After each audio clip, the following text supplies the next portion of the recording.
How's it going, Michael? This is Michael. Eminem.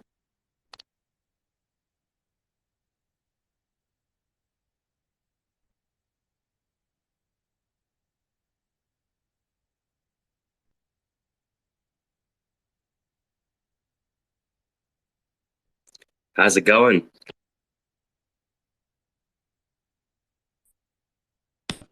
Going good. How are you doing today? I'm alive. What can I say? You know? Just at work, waiting for someone to listen to. I haven't invited anyone yet, but I will. You were here yesterday. Yeah. Yeah. What? I mean, yeah, I got a bunch of feeds in my Twitter account. So you basically talk about what finance, cryptocurrency, and whatnot. Some only when forced to. Okay. You know? Yeah, I mean, We got listed as AI. really? You're an entrepreneur. I work in tech, Yeah. so you do tech, correct? Yeah. Yeah, I'm a headhunter launching startups. Okay. All right. Cool. Yeah. Yeah. Basically, So, anything interesting on Twitter, I just listen to in the background. yeah, it is kind of like the new radio, right? Doesn't it feel that way? One more time. It feels like the new radio. Yeah, I'm kind of like addicted to it. My wife is like always like, "What are you listening to?" I'm like, "Oh, this is interesting Yeah, shit." what you doing? It's like, to me, it's like the peer-to-peer podcast, and listening to like just one-way conversations, unless I'm really interested in the person, is kind of boring. Yeah. Hang on, let me put my headphones on.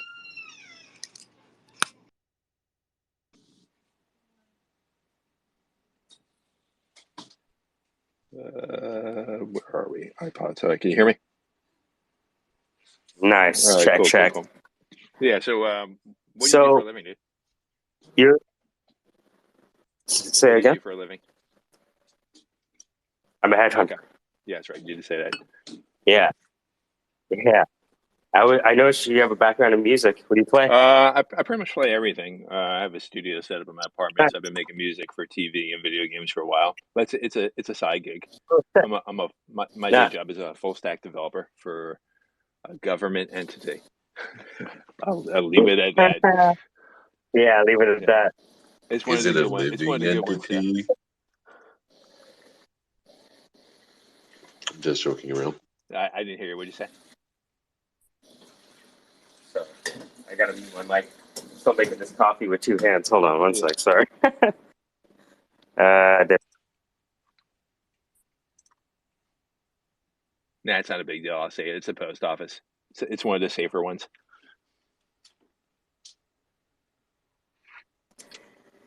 How long you been into music? Forever. I guess since I was a kid. Forever. That's usually how it I is. guess professionally since 2000. I used to do like electronic music and shit when raves were a big thing back in the day. Dude, I have a few of my friends were jungle producers back in the early 90s. Oh, very cool. I'm from Toronto. Mm-hmm. Yeah. Yeah, I was doing. Remember that? Like, yeah, go ahead. So I'm from Florida. So back in the, I guess, late 90s is really when I really got into it. I was doing like new school break beats and trance. And we were signed to, me and my partner was like signed to a record label. And Nice. then that didn't work out. So I just started my own record label. And then just decided to, and I was working with a few people, and just decided it was like easier just to do everything by myself. So Isn't it so much easier to do everything by yourself, dude? Ugh. I had this partner, and he would come in and he would get the remix gigs because we were doing remix. I guess like when New School Metal came out, they wanted all electronic remixes. So it was we were doing remixes for like Korn, Godhead, Orgy, Limp Bizkit, stuff like that. And he was awesome at getting the gigs, but then I was splitting everything 50-50 with him. So say we were getting like 5K a remix, he would have to take $2,500, and he didn't even know how to boot up any of the equipment. So I was like, what the fuck? You know what I mean?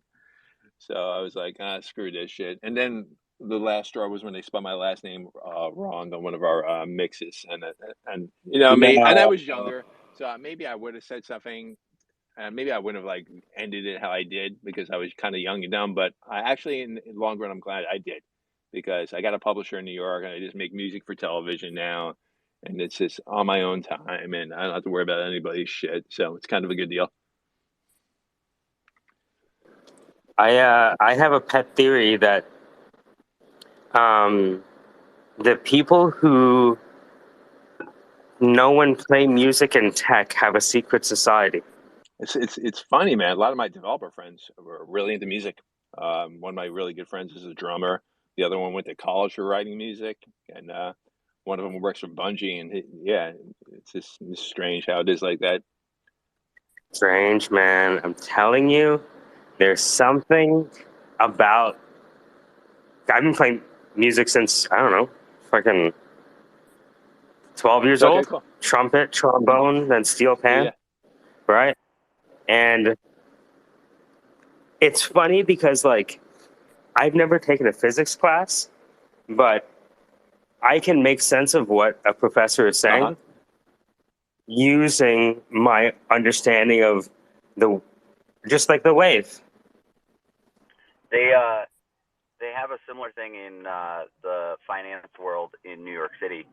My cousin is like a big hedge fund trader up there, Mhm. and he plays bass guitar, like classically trained bass guitar. And he said that there's like 2 underground music clubs that you can only go to if you're invited, and it's all hedge fund managers that play in like different bands, and they just do like gigs for each other, just playing in their band. And I was just like, Oh, no that's funny. way. He's like, yeah, dude. He's Really? like, yeah, dude. Like, it's a bunch of like millionaires that just want to play music together, and so they just made a space that's safe for filthy rich people to play music.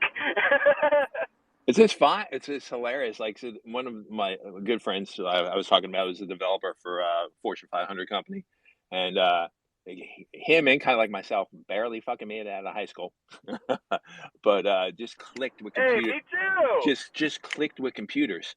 Like I'm probably older than everybody else in this meeting, but I started with a Commodore 64, and it just clicked. I was addicted. Then I got into game development, and I started a side game development company just for the hell of it, just to get some games out with my friends. But yeah, it just clicked, and I was always into music. Like I grew up on like Cure Smiths, YouTube, Depeche Mode, shit like that, and I picked up a guitar. But yeah, it just seems like it's a thing, tech and music, and like all my developer friends play an instrument. It's so weird because I'll meet people just because of music. Mm-hmm. Not tech, nothing money, just, hey man, love the way you play guitar. I'll get out. Right? And be like, oh, so what do you do? Oh, like I'm a Python master. Oh yeah. What the fuck? What do you mean? And when I started doing my research, I found out that music is one of the few types of education that actually builds gray matter density in the brain. Makes sense. Makes all the sense in the world, right? Yeah, it does. Mm-hmm. I mean, I love music. I mean, that's another thing that attracted me to my wife when we were first dating. Like, what are you listening to? Smashing Pumpkins. Oh, holy shit. Okay, so am I. Well, yeah, Sonic Youth. Melancholy and the infinite sadness. Yeah, I mean, this phenomenal music. What was that song? Leo. Was it Disarm? Dude, I was totally that was into off Siamese Dream. Yeah. Dude, Disarm was crazy. Like you said, you make music for TV shows now. Anything you can say It's not a publicly big that deal. we might know? Yeah, I mean, actually a lot. So a lot in History Channel. Well, if you guys know what IMDb is, right? Yep. Go ahead and just type my name in there. Awesome. I have 2 actor friends up in Toronto that have been on Bad Bloods. I met at a Tony Robbins seminar, cool. and they were like, I was like, you're not an actor. And they're like, IMDb me. I'm in the 2nd season of Bad Bloods, and I was like, it's like a little piece, and they're like, yeah, sure. And it was like one of the lead roles, and I was like, motherfucker. Yeah, it's cool, man. Yeah, just put when you type my last name is LA space MANNA. But like I said, it's a good side hustle. You mean spell it right? Yes, exactly. Yes. like I said, it's a good side a gig. That's why I have a full-time job, because you got to wait for your ASCAP check to come in, and and then sometimes it takes forever for the studios to submit the cues. So you could have something that came out in 2021 and get paid for it in 2022. What's your full time gig?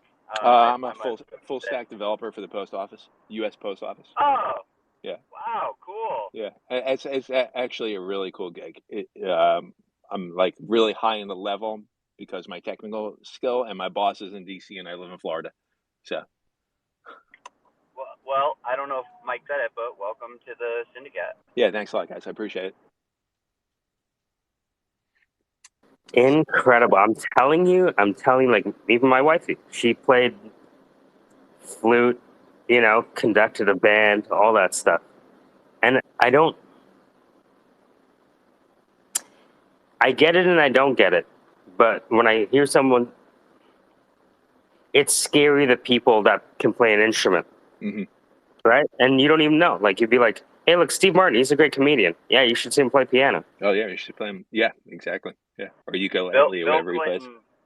Bill Clinton playing saxophone. Yeah. Right? Wait. Drag Race?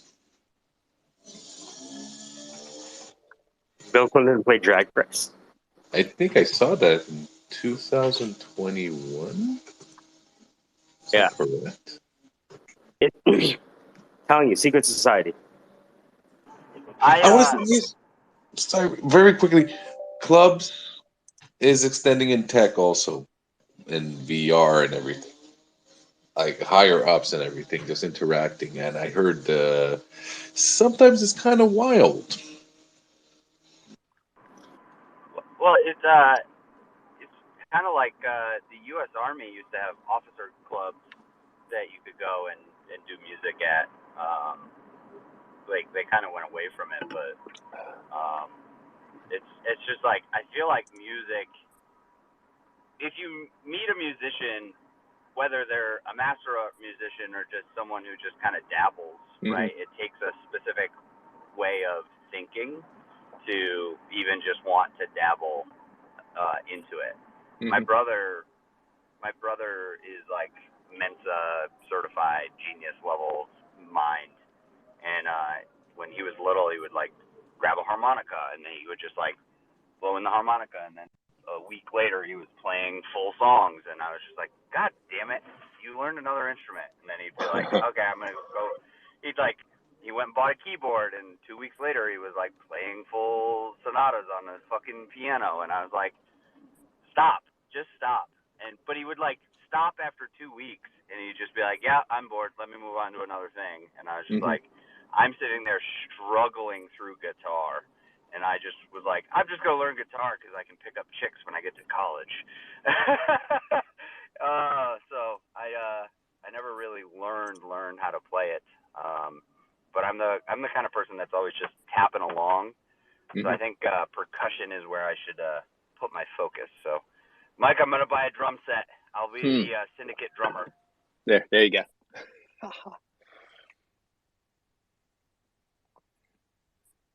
Yeah, I have this steel pan like beside me all day long. And even while I'm talking to you, sometimes I'll just walk up to it and like try fucking around with some like this is what I'm stuck on right now.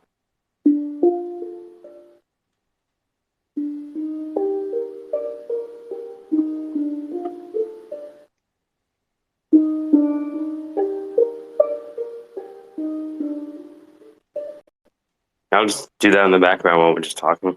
Yeah. On mute. Very cool. Mike, I have a small little left turn I would like to talk about. Go for it.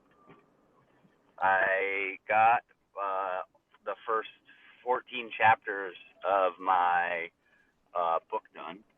Oh, nice. And I've been red penning it from like what I got sent from the ghostwriter that's helping me turn my just rantings of a madman into like actual like book.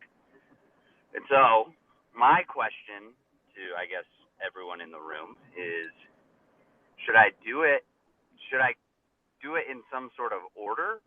So the ghostwriter thinks that I should just do it as this each chapter standalone, because people no longer read books cover to cover. They want to be able to just turn to a chapter and get like a value lesson. If it's like I don't want to call it a self-help book, but something along that lines, like each chapter should stand alone. Or should I do it in some sort of chronological order? The basis of the book is there you go.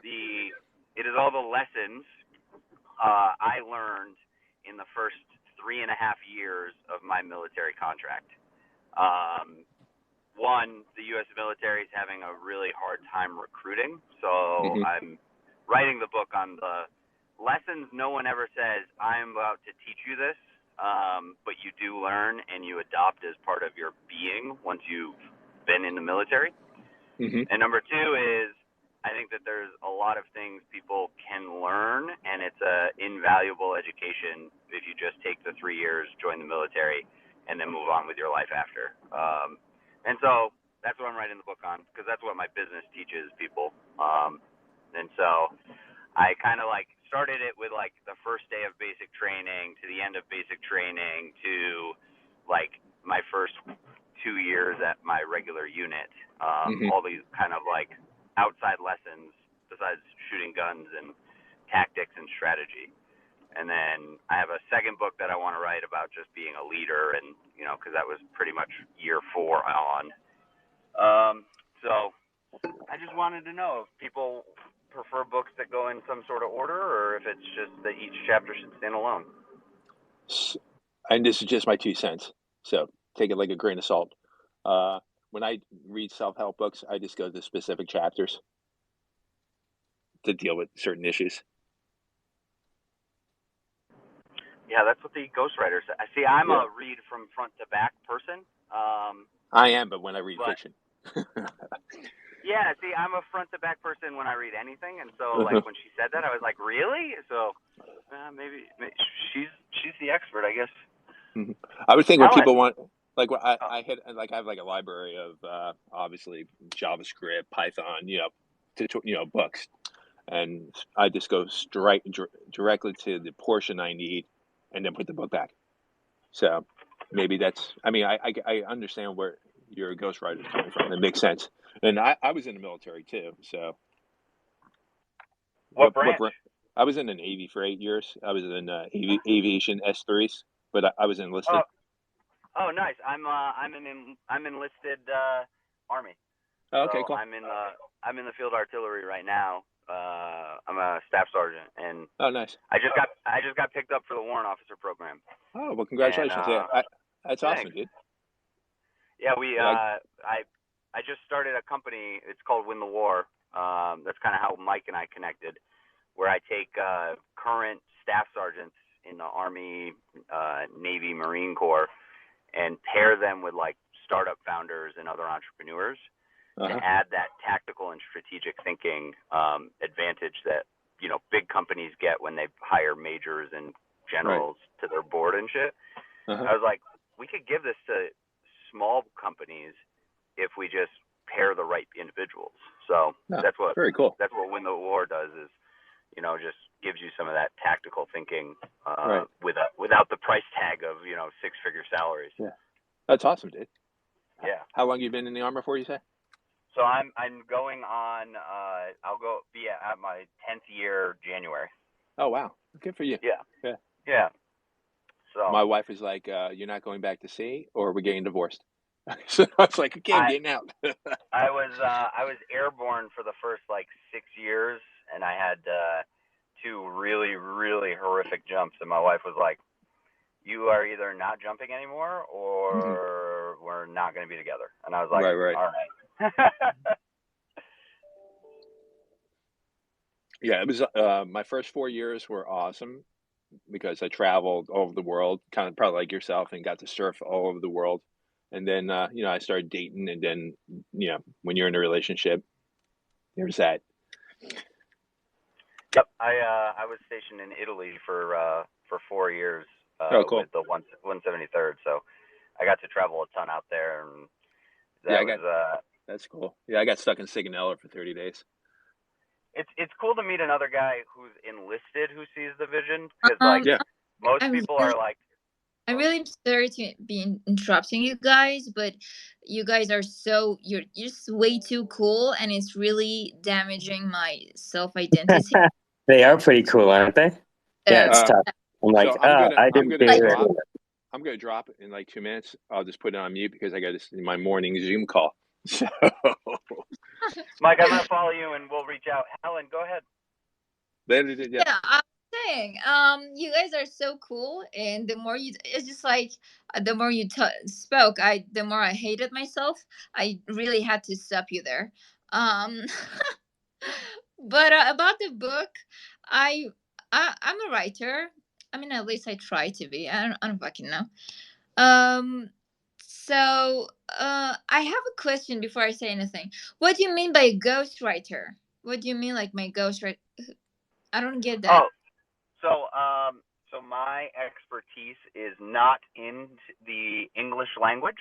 Oh, And so I hired someone so that how I oh, wrote my book is I just recorded myself talking all oh, of these chapters of what I would think is important mm, to learn. And then I sent it off to her, and she kind of added all the apostrophes, and she uh, added, she put like, she also, in the book, I would just, when I would record myself, I just said, there's a really good book called The Talent Code, where in chapter 3, it talks about XYZ thing. And she mhm, actually pulled the book up online, found what I was talking about, and then added excerpts into uh, my book. And so she did all of that for me, yeah. just because I'm running 2 companies, and then I'm doing the Okay, we get full-time active that. duty Army. So Anyway, I'm joking. Um, I don't know why. All like somehow people I interact with from other countries, and most of the times I become friends with, they're in military, and I fucking don't know what it is. Maybe universe wants me to join military. I don't know why everyone I do interact with. it. I could never. Um, It is one of the best educations you will get for 2 years of hardship. It's you know, the funny thing is, I have so many friends from America, right? And most of them are in military. And the funny thing is, I live in Iran, and if you know anything about fucking politics, I'm sorry for cursing, but I had to. These two countries really don't get along, and it's funny that most of my friends are not only in America but are in military, and I always like they ask me if I hate them, and I'm like, no, please ruin my country. Like, you have my permission. Please come and attack. Please, like, well, um, well.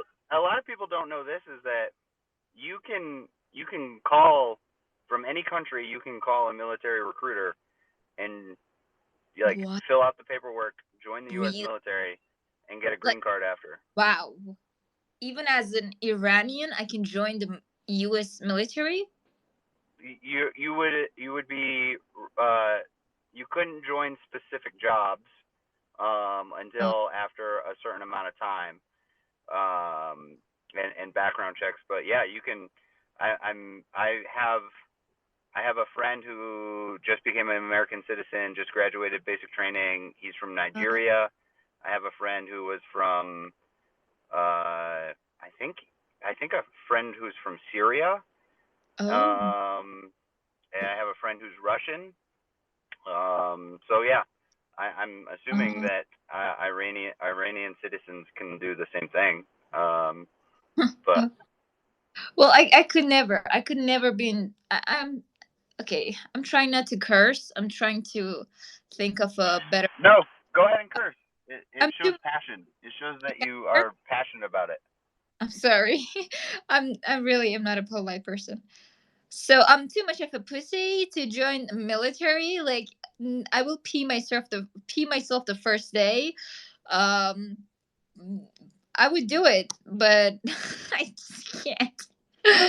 um, but yeah, about the writing. First thing that I really wanted to tell you: don't use the word. Don't really use the word ghostwriter, because in the writers writing community, it really, it has a negative meaning. It means that somebody else totally wrote your book, and there's just like, you put your name, and that's all. It's like you stole somebody else's work, and they call that a ghostwriter. Like, oh, this person has a ghostwriter. So so maybe call her my editor.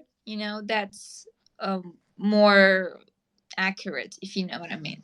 People will. Oh, I Yeah. appreciate that. I didn't realize that it had that cultural connotation. So, thank you. Yeah. Yeah, you're welcome. Yeah, because she's not a ghostwriter.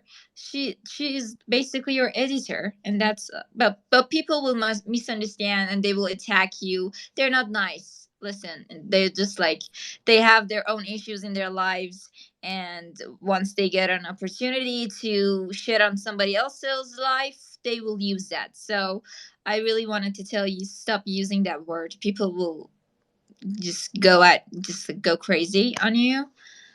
But just like about the whole writing situation, I think it's totally okay to just go out of order, just like no, no specific, you know, order. Um, that it that may even just like be more helpful for the readers, because listen, in human minds, we are not disciplined. The whole discipline thing is something that society provides. It's like, it's a standard of society, but the human psychology is not like that. We love chaos. We love things that just like have no, like, we don't know what happens next. We love that. So even when you're reading a book, you see, when you can't predict what happens next, when you don't know what's gonna be the next chapter, it gets more interesting. So people keep reading and keep reading. Why is Harry Potter so famous? Because you never know what's gonna happen next. You literally don't know. The And whole. because it's written for children. Like 40% of Harry Potter readers are adults because the adults are at a children's reading level. Okay, I feel attacked, but anyway. It's true. It's genius. No, It's genius. you know why adults read Harry Potter? Because the adult world is too, you know, like, you have to obey these rules because you are an adult. You can't really do certain stuff because, well, you're not a child anymore. All you're fucking child. Like, these are the things they will tell you. So people, read these kind of books to, the mentality, to get the pressure off their mentality, their mental, you know. But yeah. Zach, you ever end up looking at that book, Pitch Anything by Oren Clough? It's on my way. It's on its way to my house. So that book is the best example of someone who tells a story and teaches theory at the same time. It's a simple equation where he's tracking himself from being a failed um, money raiser, right? Investment attractor, to figuring it out. He said, in the beginning when I tried to sell, some places I would go and they would like what I said. And other places I would go and they would hate what I said. And it's like, how the fuck do you at a pitch? Some places I go, they like it. Some places I go, they hate it. And then he starts, you know what I mean? He just walks through. And when you see the way he takes a story and chops it up into individual chapters and uses that story to kick off every chapter. So you have an aspect of a through line while you also have the theory going at the same time. Yeah, that's what I'm really going for with it. But think where I'm struggling the most is that the way the lessons compound on top of each other isn't the same linear way in which the story compounds on top of itself. That can be a Right? challenge. That can be a challenge. Like, I learned lessons that I wish I had learned one after the next. If I could go back and do it, right, if I was to replicate what I learned at basic training and my first year, first 2-3 years in the Army, I would try and do, if I was trying to do it for somebody else, I would do it linearly, right, the lessons. But I didn't learn them linearly. But when I'm trying to explain them, I feel like I'm hopping all over the place. I think like, it's like I'll say, like for example, right, is like one of the chapters. It's the words you like. We have this saying that when you get tasked, like if I'm like, hey Mike, I need you to go do XYZ thing, you instinctively reply with this saying, too easy. And you just say it every time you get tasked with anything. It's like, yeah, too easy. And you're like, you don't even know why you're saying it at some point. You're just like, too easy. But when you get to the task, because you said too easy, you look at the task as like, oh, it's already done. It's too easy. And so I talk about it in one of the chapters is like, the words you use matter, right? But to talk about the words you use, I want to also talk about like how you like interact with people. And the two lessons came at different times, very far apart, which feels disjointed in the layout of the chapters, but in terms of the underlying story, it makes sense. So that's the hardest part I'm dealing with. I think what that person is telling you is right. Partly depending on the target market. So there are some people in the target market that will use your book as a reference guide for the military decision-making process. I'm facing this, what do? I'm scared to do something? Too easy, right? Instant technique, usability. So those are the people that are going to use it like a just like a guide, like a Swiss Army knife of doctrine, right? But we cannot ignore, and you'll see this in Pitch Anything, the idea of narrative transport. There's this concept called narrative transport, and it describes the propensity that different people have to be swept away with stories. And they said that not everyone is affected by stories the same way. Right? And people say, oh, tell the story, tell the story, tell the story. Yeah. But what is this person's propensity towards, narrative transport? Right? Because if they're high on narrative transport, then definitely tell the story. But if they're going to use it as a manual and they're not interested in narrative transport, how might you embrace both? I think the title chapters are like is like 99.9% of the book if you get the title chapters right, chapter titles. Yeah, and I think that the second part of this whole thing is like choosing the right titles. Right now, I just chose what makes sense to me because it's easy for me to refer back to like what am I writing about. Yeah, there are the chapter titles for you, and then there are the chapter titles that make sense and engage the target market. So you might call it the response to give people when you get a task. The position response will be too easy, right?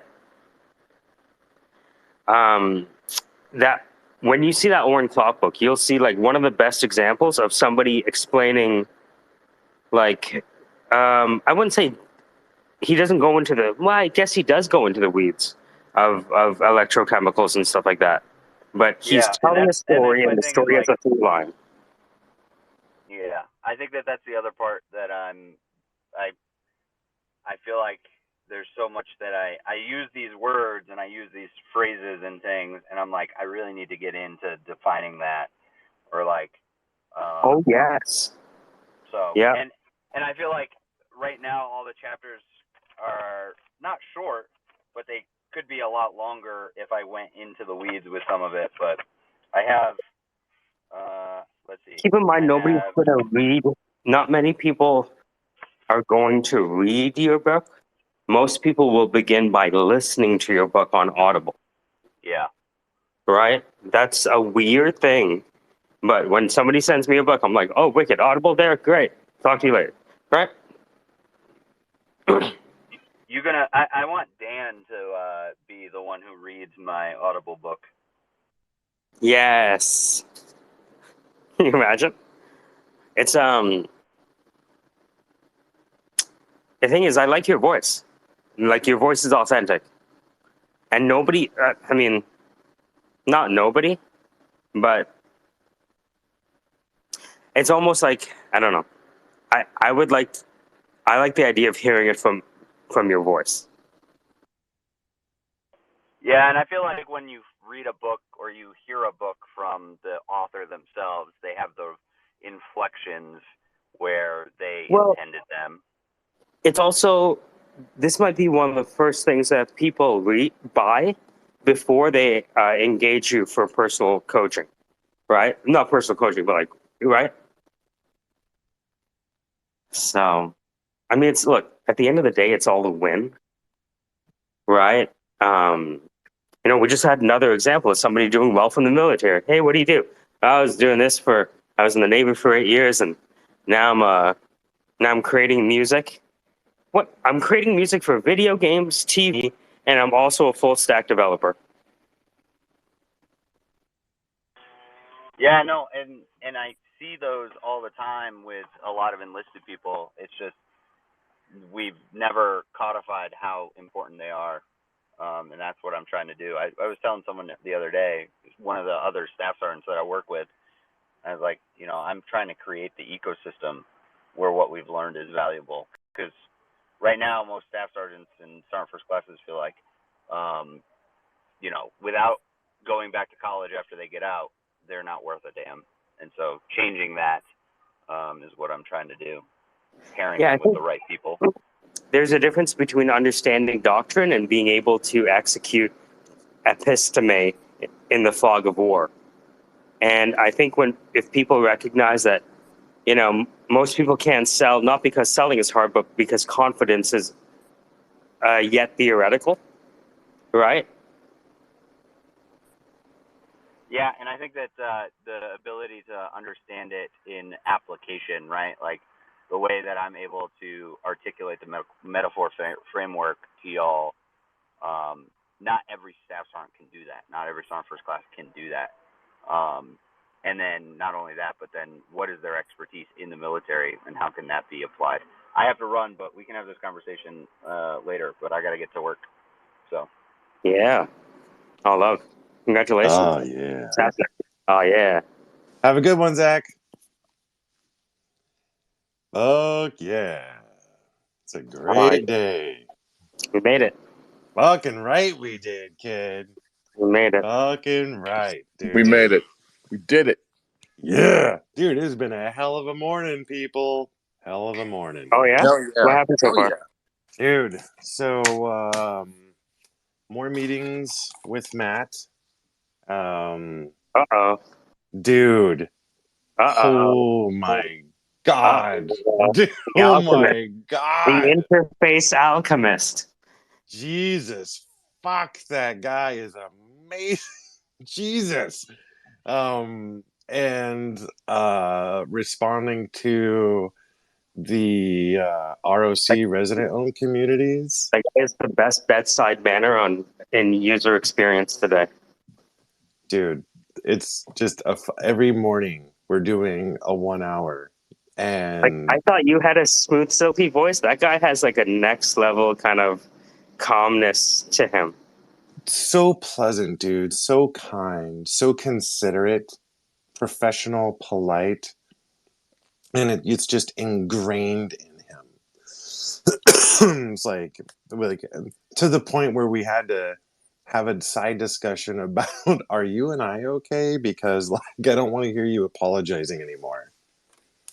I mean, Yeah, like, yeah, yeah, yeah. you Yeah. know, It's so funny when people walk around, hey, you need all this swagger, and you meet a guy, be like, yeah, I do some UX. What? and then the resident owned communities, man, Uh-oh. motherfuck. That's something. Dude.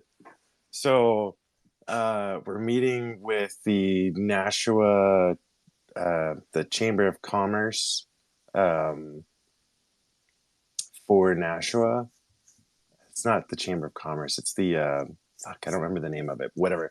The state controlling agency for the town of Nashua, and they have a already a list of people that are on subsidies to retain their housing, and we're formulating a proposal for the town to give to the residents, because there's like ethical corporate So this has already happened. Congratulations. sir. This has already happened. If they've already made a list of the No, properties. it already existing. It was already existing. They happen to already have it, right? Mhm. It's like somebody's consistently a month behind on paying their real estate taxes, and they keep on having it, right? That's not a complicated SQL table query. Dude, so here's where it starts to get crazy. The local state farm insurance agency that I personally go through, I started referring people to them, like a lot. And I was talking with them, and I'm like, yeah, blah, blah, blah, co-ops, Nashua. He's like, oh, you want to know who's not paying their homeowners insurance? Uh, Uh, yeah. And hey, so, hi, Casey. I'm from BlackRock. I understand you have a number of properties for sale. We've been looking at the Nashville or the New Hampshire area for a while. And we'd well, like to partner with local distressed homeowners to keep them in their home for the rest of their natural lives. yeah. Oh, you're an elderly person with a military background. Did you actually capture the real estate tax break that you're supposed to be getting? Oh, you didn't. Well, you've basically been overpaying for the past 10 years. So we're going to cut you a break going forward on how much it cost you to keep your property. Like, there is some serious benefits potential here. So this is already, again, if people are making lists of groups of properties, right? Unit numbers, blocks, whatever. Mm-hmm. This has already happened, right? Well, dude, it's weird. It's like watching. It's like stumbling across a, a bonfire that is yet to be lit. Yeah, that's all the wood is stacked, and everyone's just kind of looking around for somebody with a match. That's how it feels. Yeah. Oh, so, you mean all this stuff is already here, just nobody's accessed it? Interesting. Congratulations, Casey. Thanks, Sam. Oh my God. Again, I wake up to... I really needed to hear some really fantastic news. So that was amazing. Dude. And like... Yeah, for real, man. And it's weird, too, because I'm getting, like, emails and calls from fellow loan officers, and, they're being axed and terminated in droves. And all I hear on the phone from other loan officers is stress and pain and agony. And I'm over here like, yeah, man, how's it going, dude? This is great, man. Oh, did the rates drop? Oh, that's nice. Hey, you got any refis? No? Okay, whatever. How's your pre-approvals going? Oh, you don't have any of those either? Well, good luck, buddy. I'm like all upbeat and shit. And people are calling me in tears. It's the weirdest shit. But the thing is, like, people don't realize that if you're winning now, you fucking won like 18 months ago and didn't even know it. You know how long you have to be winning in the background before you be like, hey man, something's actually happening. I remember Jeff Bezos said that, like, you know, some people congratulate me for a good quarter, and they don't realize that shit was baked in 3.5 years ago. Oh. Speaking of which, so you know, like, I am also looking at my paychecks, you know, or lack thereof, and the NeighborWorks of Southern New Hampshire reached out to me, and they're like, "Hey, we don't know if we can pay you enough, but you know, we really need your expertise, and if you know you ever want to make a change." And so I think between, I don't know, maybe by Monday I'll have an offer letter from NeighborWorks. And I was looking at their typical pay structure. Fuck, dude. Yeah, let's make a change and stop selling mortgages and actually get into a salaried position that's more than what I've been making as a commission employee. Yeah, let's do that.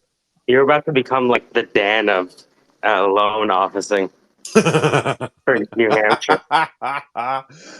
Well, Yo, see, congrats, bro. Thanks, Hopefully, man. I hope you do make that transition, my guy. I made the transition to salary pay myself this year, and it's been it's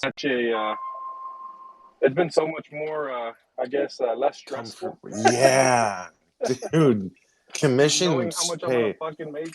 Oh, dude, that'd be so nice, man. I am I hope it works so out. tired. Dude, I'm so tired of chasing the buck. Man, so tired. Oh, so you guys know that, like, a lot of loan officers cater to the realtors, and they buy them shit, and they cater their open houses. And if a loan officer goes into an open house as a partnership, and they have, you know, $50 worth of food, right? Coffee, donuts, fruits, cheeses, whatever. It's $50. No big deal, right? $50. Okay, well, you know, maybe I get a deal, maybe I don't. And the problem is that you're allowed to give or receive up to $250 a year in value. And these motherfuckers are spending $50 a week or $2,600 a year, and sometimes a lot more. And we're starting to see loan officers get shit canned for the amount of money they're spending on this. And they're being cited as ethical violations. And they're being terminated, like, left and right. And I'm not talking about the shitty producers. I'm talking about the producers that are consistently closing 40 million a year in mortgages, where, you know, 24 to 26 million a year is considered moderate, normal, middle style. They had a South Park episode about this. Would you like a butterscotch candy? I love it. And now who are you going to vote for? What about another butterscotch candy? All right, I know what you're talking about. Right. And also, what's up, Hank? Oh, I was trying to capture Hank. Yeah. So I'm like, it's crazy because the loan officers that are working, I work for Citizens Bank, and what they're doing is they're actually looking at the bank accounts of the loan officers to determine how much money they're giving to the realtors, which is pretty crazy. But I don't understand why those two people would have an interest in not being completely fair with how things are done. I don't even know why that even makes sense, because don't the underwriters, like, they have the final say on if the loan gets pushed through? So wouldn't you want to, like, suck the underwriters off instead of the loan officer? That's a different account. I mean, You gotta have the payola for one place. You know how they call it payola in the music industry, right? We're gonna give you this much money, and I want you to make this song a start. But we hate the song. another butterscotch candy. You know what I mean? Like it usually we saw it most with the appraisers, where the appraisers Oh, were yeah. that's dark.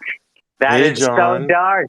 the value's 410, right, John? You liked that vacation Right, last John? month in Florida, taking the kids to Disney World, fully paid for $4,000. That was 410's the value, right, John? Right, John? That's where things got opened up. But now, I'm they're outside your house, John. Yo, sometimes they really be outside your house, though. Yeah. Aren't you? Oh, dude. They talk about real business is done on the golf course. They ain't kidding around. Dude. You ever hear somebody say, "Hey, I want to take you out for coffee"? That's code for "I'm ready to pay you off now." And you go have Shit, coffee, I'll be and you okay get with somebody taking me for coffee and fucking paying me off. it's all Yes. it's all it's all Yes. gravy until you lose your fucking job and your licensing and you're blackballed from the industry. Yeah, but by Hey, then it you was a made some gift, good money. bro. It was a fucking gift. The guy said he told me, he said, "Hey, dude, here you go for all your hard work." I was like, "Hey, what am I supposed to turn down the money?" He didn't specify. He didn't specify. Yo, that's why this guy's in management. He didn't specify, Your Honor. What? He didn't specify. He said, yes, I do enjoy croissants. Not, I will do this if you give me another butterscotch candy, right? It's all about the words. It's all about the words. Well, so the dirty is when you look at the title companies. So I call it the totem pole, and the customer is both at the bottom of the totem pole and at the top. So the customer drives the business from the bottom of the totem pole, which goes to basically you start with the title company chasing the loan officers. The loan officers are chasing the realtors, and the realtors are chasing the customers. So the customers at the bottom and top of the totem pole. And when you look at the marketing tactics of the title companies chasing the loan officers, that's where shit gets dirty.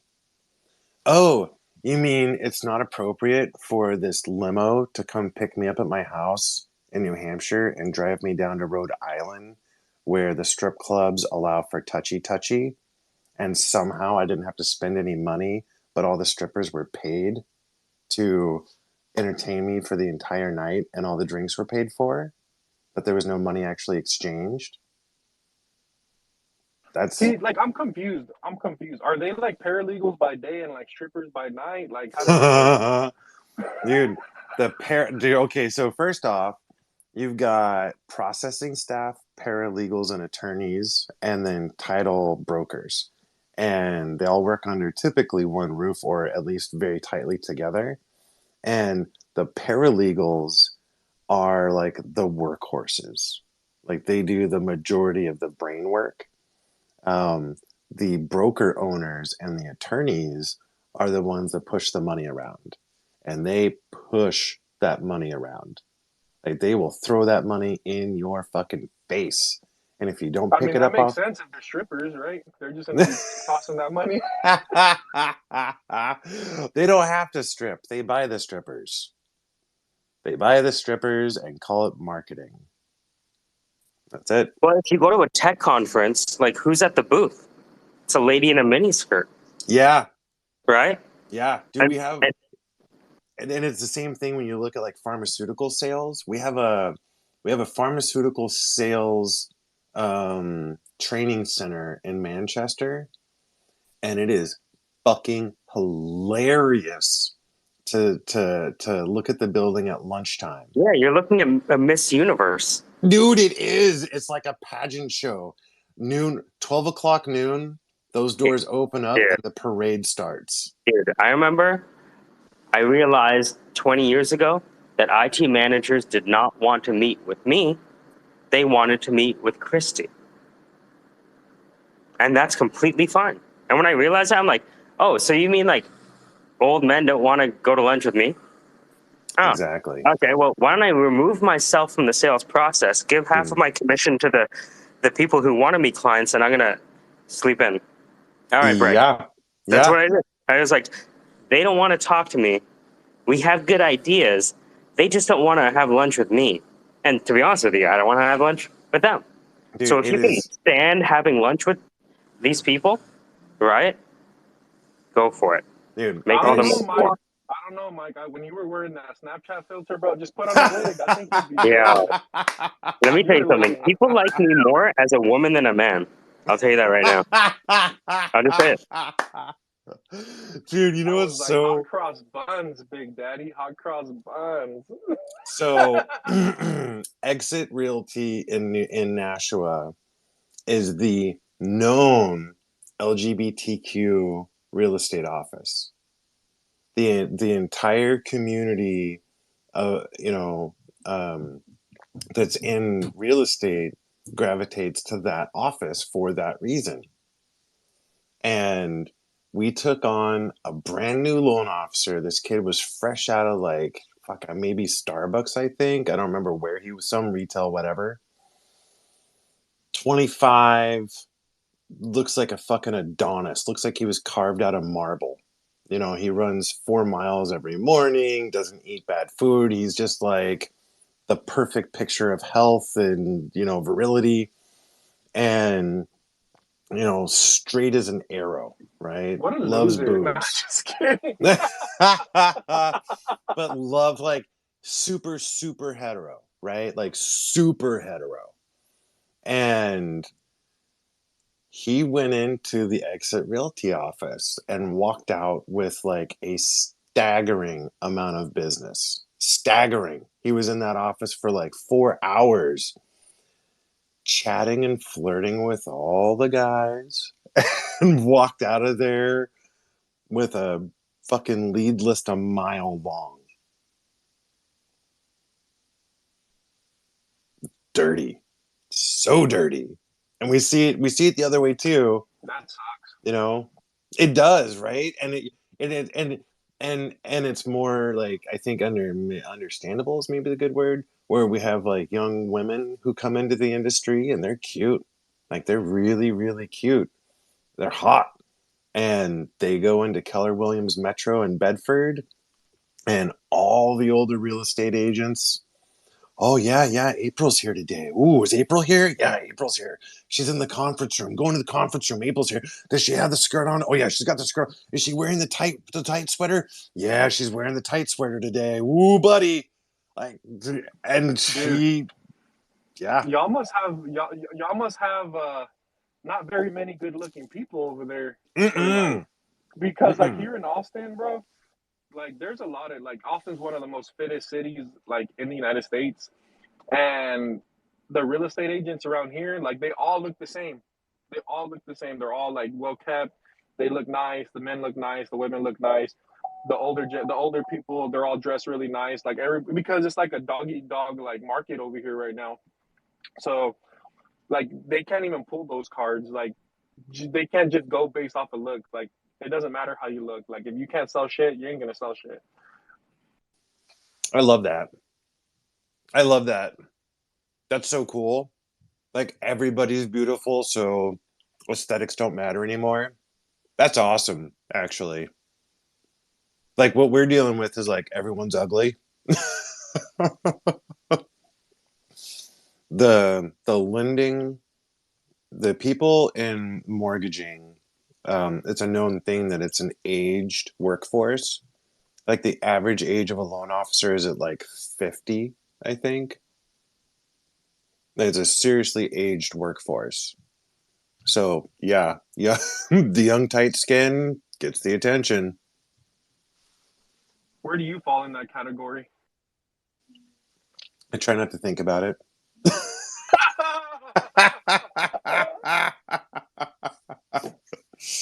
Try not to think about it. I got lucky because I got a younger loan officer. I don't know if I spoke to you, Casey, but we're in the process of Mm-mm. getting a home, and all the I stuff that heard. you've been helped. Yeah, all the stuff that you've been like talking about, like all the different documents and stuff. I kind of went in. I didn't go in with a realtor.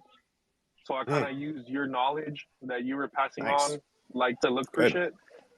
So I was just reading all the contracts and all that stuff before signing everything, make sure everything looks good. And I got lucky because we were able to get a younger loan officer. He's like 40. He's a little bit younger than most of the other ones, but he was much more understanding about like certain scenarios and stuff Sure. like that, and Hey, what's your explain shit wait? better. Are you you're under contract, right? Mm-hmm. What's your closing date? So we're moving into a make-ready home, and we have our new home orientation tomorrow. But they're trying to close it out by the 26th. That's what they're Of shooting this for. month? Of this month, yeah. Can I ask you? Do you mind if I ask you a couple questions? No, go ahead. What's up?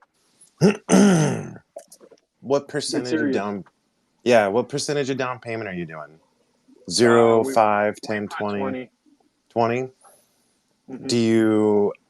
Have you already been through underwriting? Do you have a commitment And letter? it's already sent. Mm-hmm. So you have your commitment letter. They have. I don't have my commitment letter, but they've already sent it to underwriting. Okay, good. Yes. Mm-hmm. Okay, so once you get your commitment letter, you'll have what's called your closing conditions. Mm-hmm. And if you're closing on the 26th, 1, 2, 3, there's a thing called a closing disclosure that you absolutely fucking have to have by the 23rd. Excuse me, so sorry. The 23rd. You have to have what's called a closing disclosure. And that will determine if you're going to close on time or not. Yeah, I got the disclosures already. I went Nope, through the. there's loan disclosures, and then separately there's what's called a closing disclosure. And the Okay. closing disclosure is part of what's called TRID. And TRID says, hey, the lender has to show you the final numbers at least 3 days before closing so that you're not going to closing unaware of how much you're paying. Yeah, that makes 100. That makes sense. Right? Yeah, it's been a little bit of a different process just because I'm going straight through Lennar, like literally straight through Lennar. Yep. For everything, underwriting, Lennar mortgage, home Yep. insurance, like every fucking thing.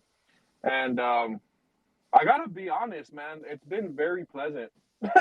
It's good. Yeah, right on. Well, and that was because I remember a while back you mentioned something about it, and I never approached you about it because it's in Texas. And Texas, I've learned the hard way. Don't fuck with Texas. Don't try to go in and write mortgages in Texas. You're going to get fucked. If you're a lender in Texas, you're good to go. Dude, it's staggering the difference. So it's like, yeah, it's because we have the Texas Department of License and Registration. They make it hard. The TDLR. Yeah, they make it. They regulate the industry like really bad. Like it's bad. dude. I mean, first off, I think that's awesome. If you don't mind me asking, what rate are you using? A 30-year? Using an ARM? What are you using? We qualified for. So my credit's not like amazing. I'm still fixing it, It's but I okay. don't have a lot of debt. I have some student loans, a car, like a few credit cards. That's it. But it's not like fucking horrible. It's okay. And we locked in an FHA loan. There you And go. it's a 30-year fixed. Yep. Which is right now. At the mortgage rate, the interest rates. It's not horrible, but it's not the best. I think the best Wait, that they were able to give me was like did they lock the they rate locked yet? it. They locked the Okay, rate so for you're 30 days. Yeah. so you're at 5, what, 5, low 5s, mid, high 5? Dude, 5.1. okay. Hold on one second. So, I'll get you cost comparison here right now. I think that's pretty solid. Any points? I'm saying no points, right? the reason that I'm okay with it is because we got the house for a fucking amazing price, dude. It was for 245. Oh, I'm And sorry. I meant to get that interest rate, are they charging you an additional fee to have that rate? no. There we go. All right, No. dude. Industry standard right now. is really at like 5.2, 5.1. Like that's perfect because FHA you can't really, you're not allowed to screw anybody on and give Mm-hmm. somebody a higher rate on. And Mm-hmm. so at 5 point, dude, I think that's solid, man. That's solid. If you told me like, yeah, like there's a 1.5, I'd be like, whoa, we're gonna talk, right? But as a pricing comparison, that sounds good. That Yeah. sounds right on where it should be. Good job. Yeah, like, dude, I used all the knowledge that you were fucking feeding me, bro, or feeding everybody. I just went in there Yeah. and I was like, yeah, I know what I'm talking about because I got KCs, motherfucker. Well, hey, as soon as you get your closing conditions, I think it sounds to me like your loan officer will guide you through those conditions. But if anything gets hokey or kind of weird, just let me know and we'll go through it. All right? Yeah, for sure, man. I'll let you know, or I might even just let you know just for fucking shits and giggles. Yeah, totally, dude. I'll I'm do it pumped on for you, here. man. We can do it live. I'll do it on here with you, so Okay, people can kind of see how you help people out, and we sure. can make a show of it. You know what I mean? I mean, we do a Ah, lot of stuff in private, but yeah. sometimes some of this shit needs to be put out in the lights so people can see what's going on. Well, I like to try and focus on actually helping versus promoting first. And then down the road, that Hey, usually converts. you're doing both, bro. You're helping me, and we're gonna promote you. We're good. Word. Well, congratulations to you, man. And dude, I got your back if and when you have need. So congratulations.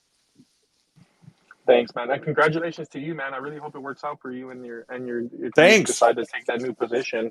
Um, it's definitely salary is awesome, dude. Salary. Mm. It was when I went from because I was doing hourly plus commissions and I was still getting paid pretty well, but the inconsistency in the paychecks because like some days out some months would be dry, Mm-hmm. like I wouldn't have any Mm-hmm. sales, and sometimes I'd have a lot. Dude, you know what And I'm looking forward to? I'm looking forward to to 5 o'clock. Go fuck yourself. I'm done working for the day. I'm looking forward to that, man. Oh, it's before 9 o'clock. I'm sorry, I'm not at work yet. Oh my god, that would be so amazing. You know how many times I get the 6, 6:30, 7, 7:38, 9, 10 o'clock phone calls? Oh man, I really blah blah blah. Gotta buy. I need pre-approval now. Help me. Or the realtor calls late at night. Hey, Case, sorry to bother you. I'm sure you're spending time with your family, but I've got this guy, John, putting an offer in, and the other lender said they've got an issue. I was wondering if you could just do a quick look at it. Oh, a quick look. You mean you want me to spend the next 3 hours figuring out how to fix this clusterfuck that this other lender got him into? Sure, Jane. I'm like, fuck. Dude, I want my clock back. I want my time back. Right? Casey, I'm right there Yeah. with you. No. I mean, I made that decision too. It's like I can't wait. Like I can't wait to go and be on salary again Mm-hmm. for right now for 2 years. No. But I mean, I just need it. I just need it right now. This whole like, I don't know how much money I'm gonna make. It all depends on this and that. It's like I can't anymore. Dude, I can't. quality of life suffers so bad when you don't have skill for working. Yeah, it does. It really, really, really does. Like I've absolutely, and I've absolutely sat at work too because I don't mind working. I love. Mm-hmm. I'll, listen. Look, we'd all like to win the lottery and not work, right? Blah blah blah. But I still do some capacity of work. But at the end of the day, I don't mind working. I love if I like what I'm doing. I don't mind working at all, of course. But I do sit there and go, fuck my life right now. You know what I mean? And it's not about like, oh, I'm missing out on a party. You know what I mean? When you're younger, you're sitting at work going, oh, I'm missing out on a party. No, I'm like legit just missing out on life.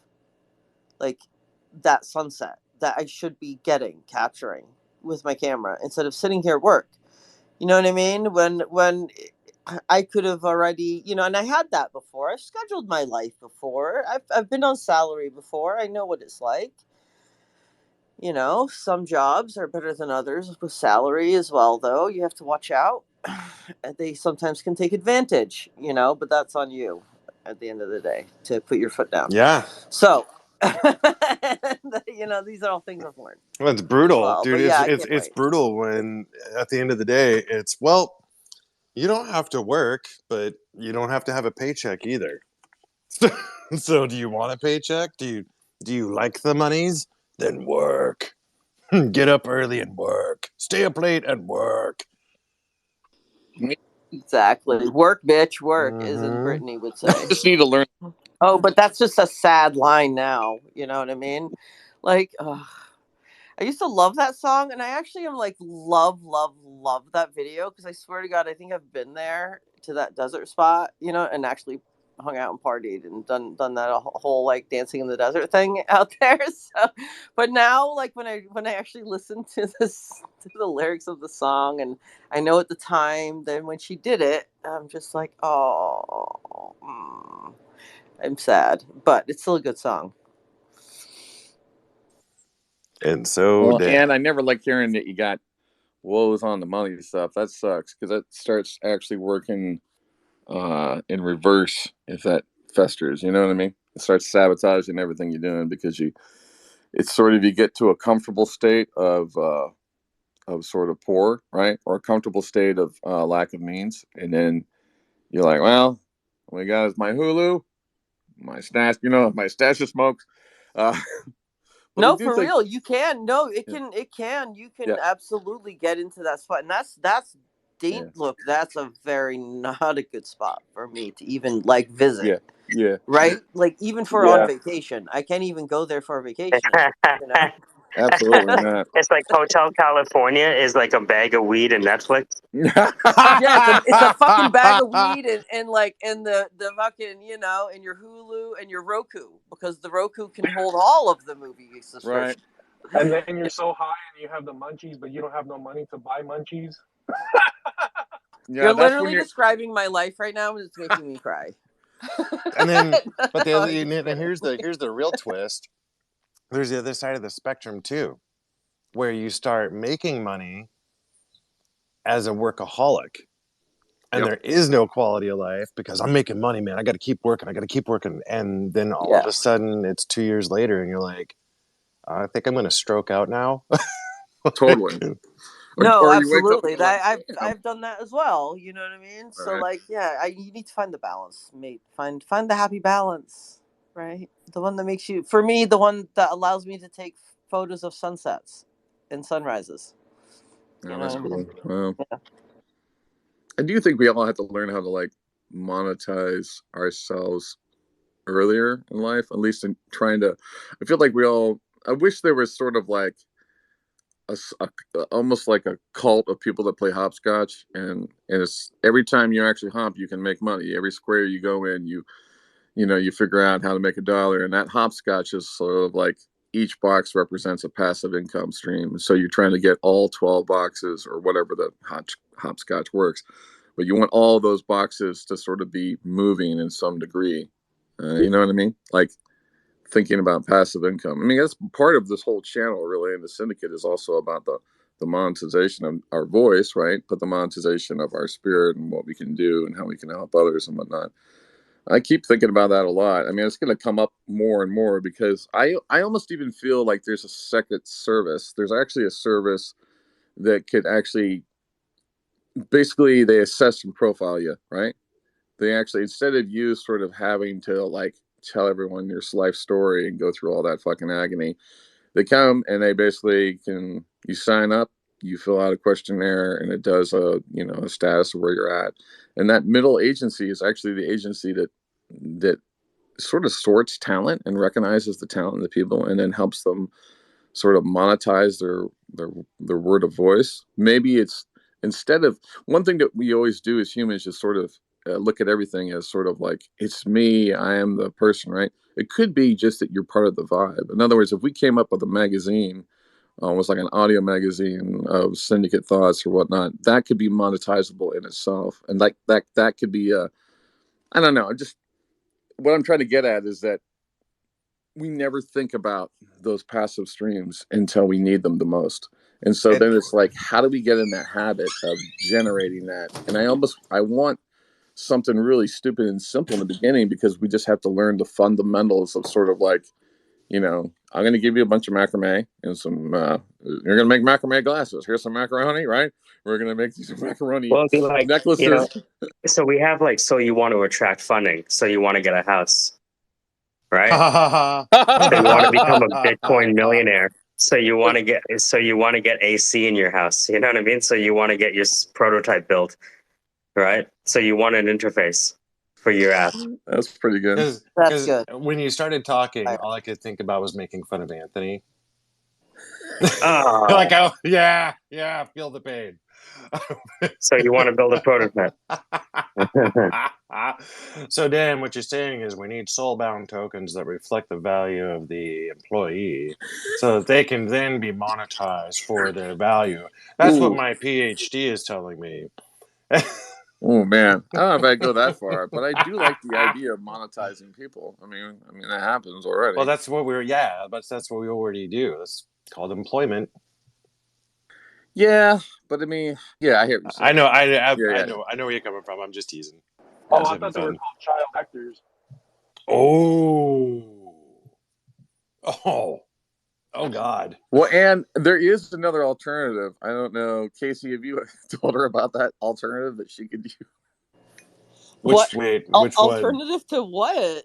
Well, I'm just another way to make money is life. I don't know. There is a huge growing need right now for bathwater. And Casey, can you talk a little bit more about that? Wait, what? We've already talked about, and we've talked about this, right? Oh, monetizing my bathwater? Yeah. Dude, are you kidding me? Do you know what I do for a living? No, gross. Oh no, have we not talked? I could have sworn. If it's dirty, don't worry about it. If that's what they want, the essence of the bathwater. Okay. Oh, you know what? Listen. Okay. This idea is for my friend Colby, which I'm trying to get her to jump into the Syndicate and hang out because she's very funny and she's an OnlyFans girl. And I think we need an OnlyFans representative on our board. No, and she's fucking hilarious, man. And I talked to her yesterday. I think yesterday was her first time on Spaces.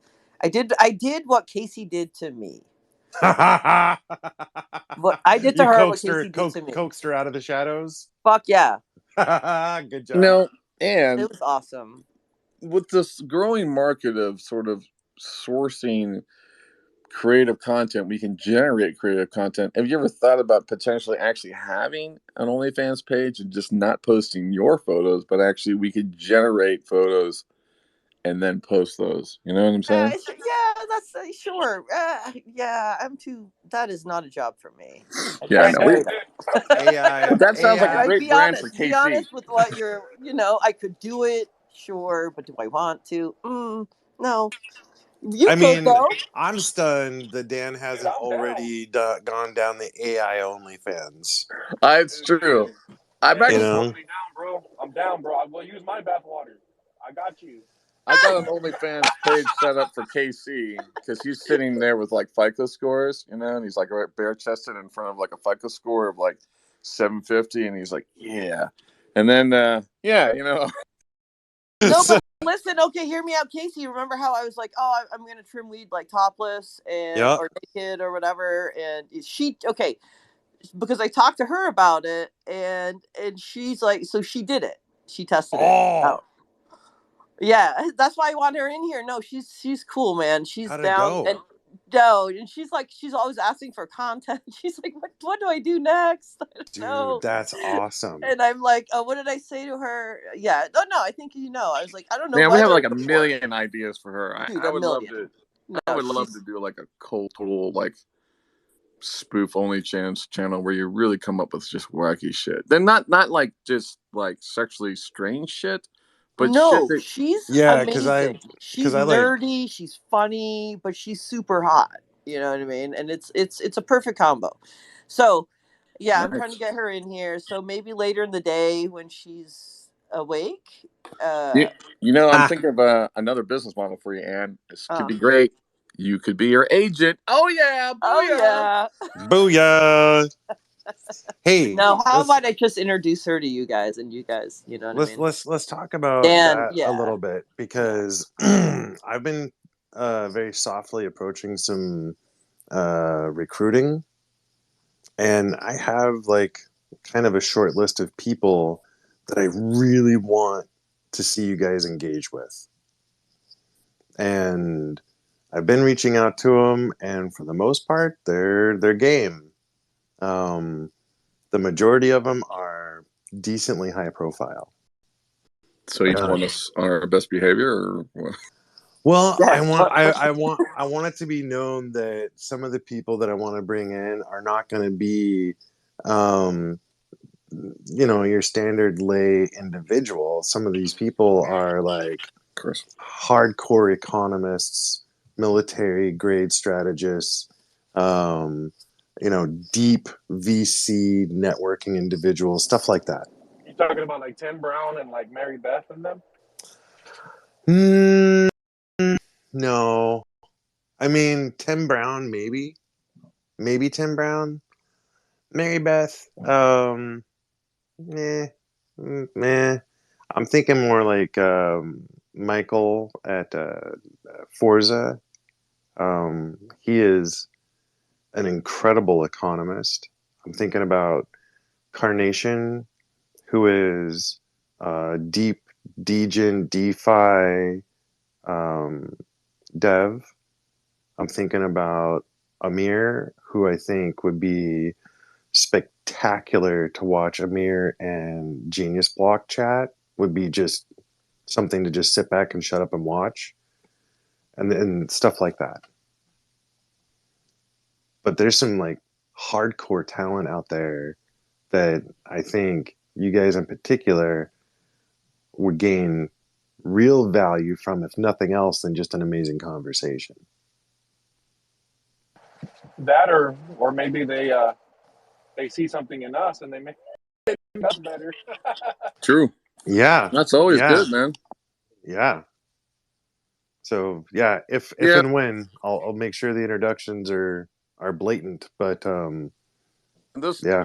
those kind of folks too, you sort of want to stack the room. So you want to sort of pick a night, pick an hour. Yep. You want to make sure your best sort of syndicate members are present. You want to Exactly. sort of have maybe an agenda of like, this guy's really into this piece. Let him do his piece, and then let him drill down into some truth. Mm-hmm. Maybe even come up with what the CD or what the show recording would be that you could then share, so you could actually, keep them in on it too, right? So this is a piece that's great for Syndicate. We share it, but then we also make it, something else, and yada yada yada. It's actually pretty cool if you got tech people or investment people, because you expose them to the Syndicate, and then you can sort of expose them to the fact that we're sort of building a startup in the background of the Syndicate at the same time. Michael's kind of doing a lot of stuff here that's sort of going toward its own new concept. We don't know where that goes yet, but what's great is that we built a turnstile, right? We created our own stream of traffic, and then we recognized the problem on trying to sort of capture the stories. That's the hardest thing on Twitter Spaces, really. And it's cool that Michael's. I feel like I haven't seen anyone capture the spaces and like try to really remember them as much as him. Mostly because the tools aren't there, so people assume you can't do it, so you're fucked, right? And that's what's great about sort of just saying, no, I just took that thing out and I just put these two lines together. You know what I mean? It's like, shit. That's really cool, because that's the kind of thing that you could start and you get a couple users on, and before you know it, it could be a flip right into Twitter for all you know. I mean, Twitter is definitely making changes. Every day they're releasing bits and things. It's interesting too when you start kind of categorizing the people, right? So like there's the anime crowd that I'm trying to kind of loop into the Syndicate.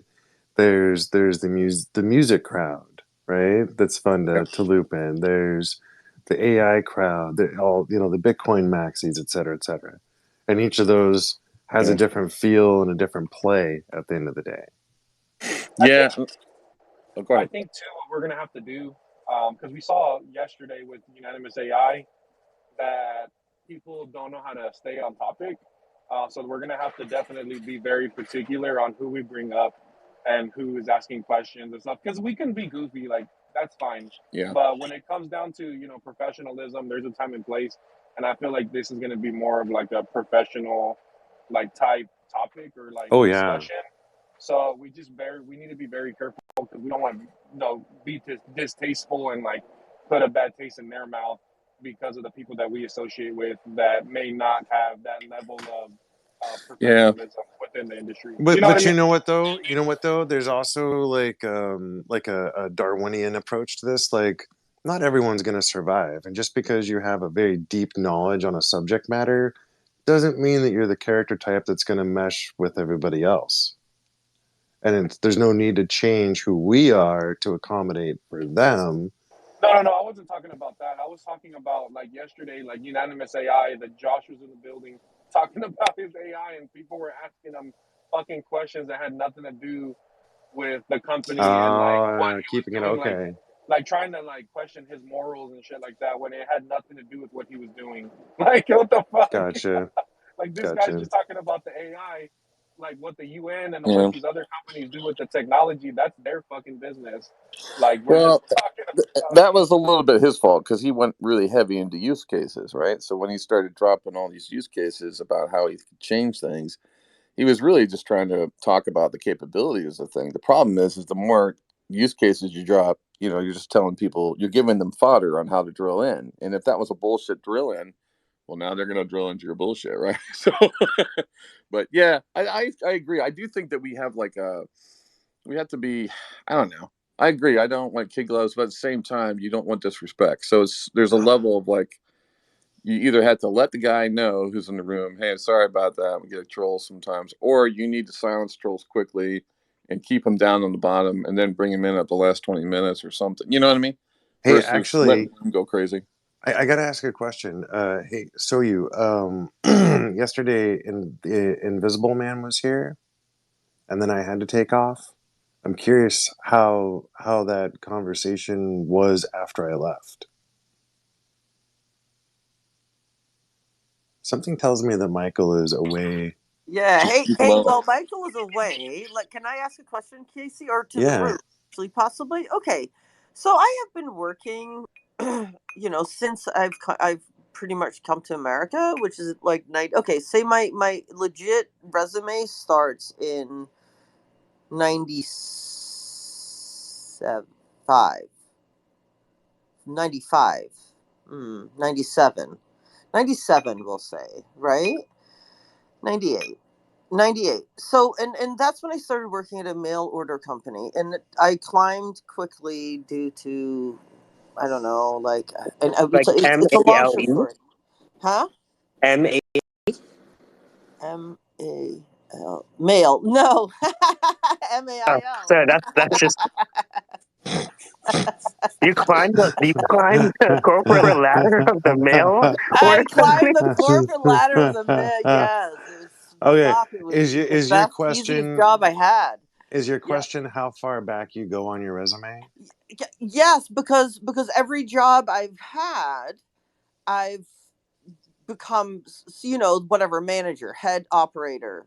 You know Mm-hmm. what I mean? Right. So how far do I go back?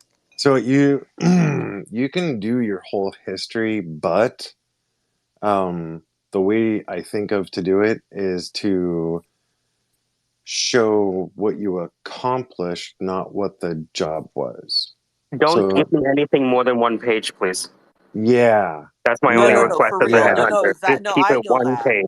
Yeah, So no, Yeah. I like actually do know that part. you But can do like a bullet list of worked here, went from ground floor to management, worked here, ground floor to management, went here, ground floor to management, and keep it very short, okay, but we okay, can, okay. I yeah, think I have. Because.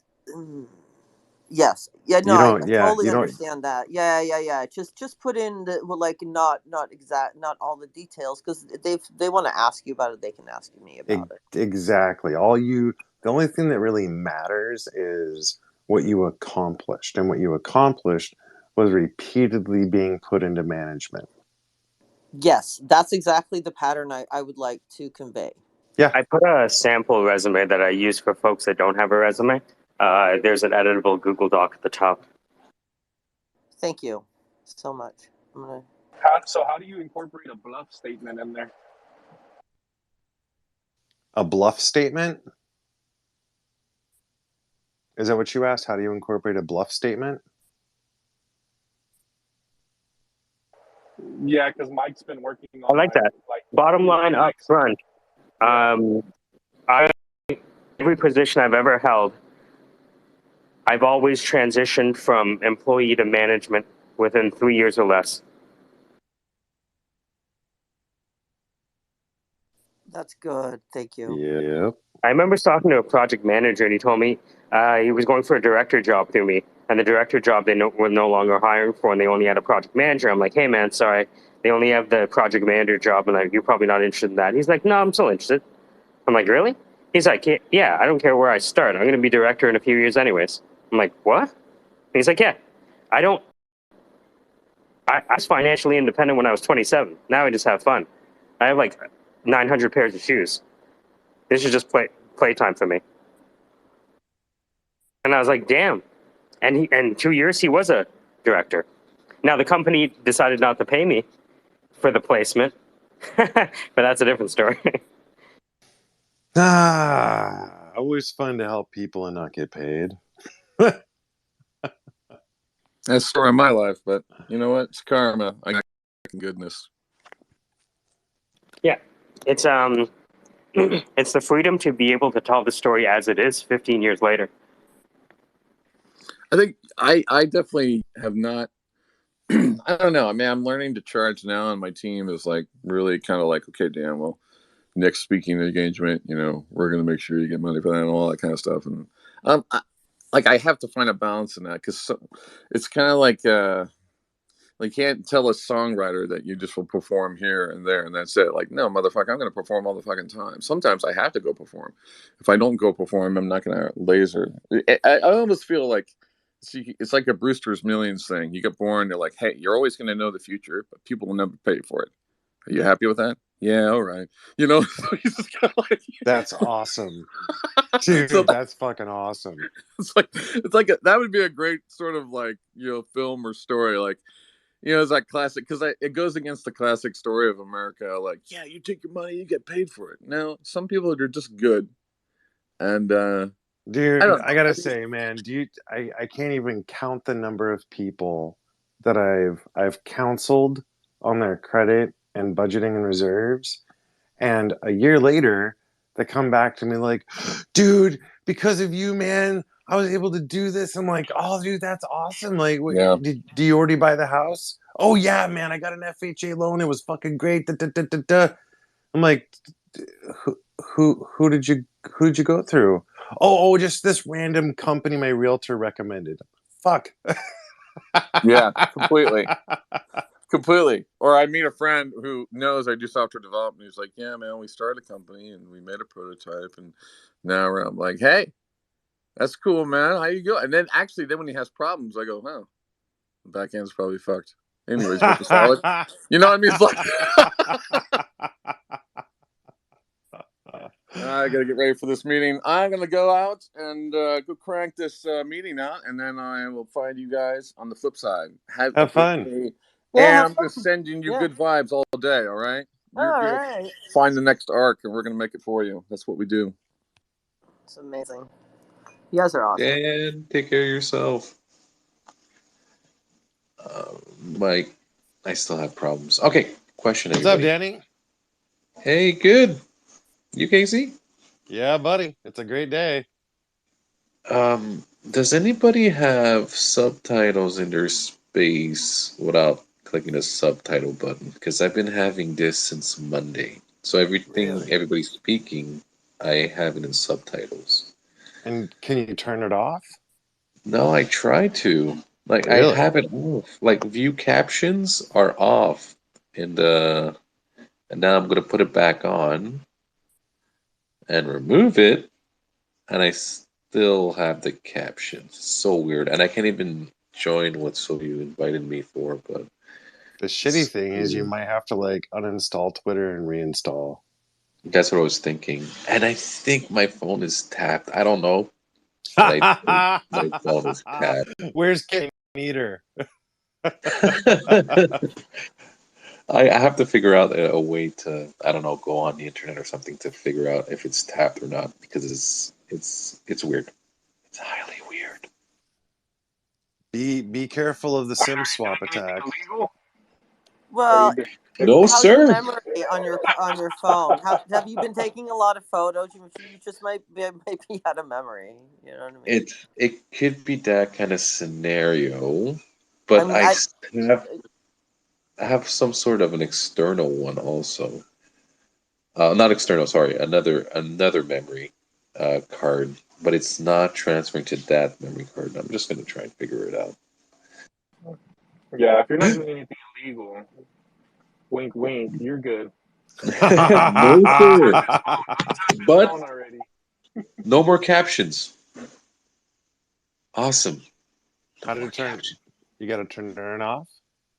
Yeah, I've been doing it a couple of times today. I mean, these past few days since Monday or Sunday, and now it's not there anymore. Thank goodness. I can see faces.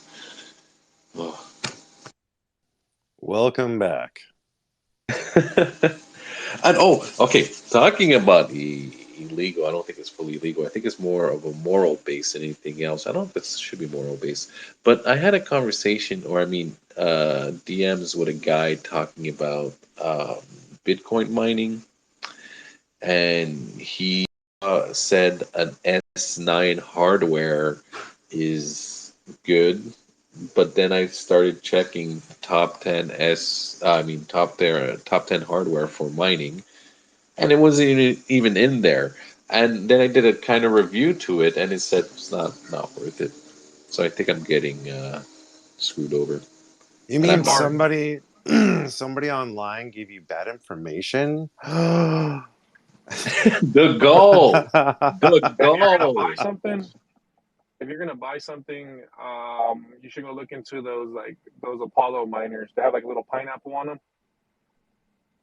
They're like ASIC miners for Bitcoin. Hmm. You can mine like a bunch of other. You could mine a few other things, but that's like the ones that the Bitcoin miners and just the miners in general they swear by because they're like it's like a little box, and they don't draw too much electricity. You said ASIC, right? I think I heard that. Yeah, but it's like a specific brand of them. It's called Apollo, and it has like a little pineapple on it. They have like a higher dollar one that's like $5,000, and then they have an entry level one that's like $700. But I mean, if you think that Bitcoin is gonna go up to $1 million one day, I mean, I would invest in it. Shit, I would invest one even if I didn't. I mean, it's just cool. I would just like to have it just to have it because it looks cool.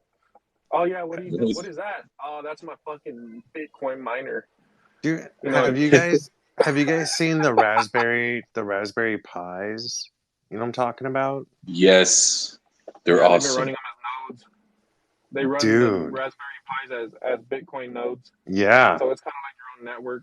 Yeah. But the only thing Yes. is you don't get any compensation for running a node. I don't think. No, what? Do you? I I don't thought think. I don't know. I thought that was the whole point. Was that if you're running a node doing the data processing, there's the You're not transactional. processing the data. You're just a access point.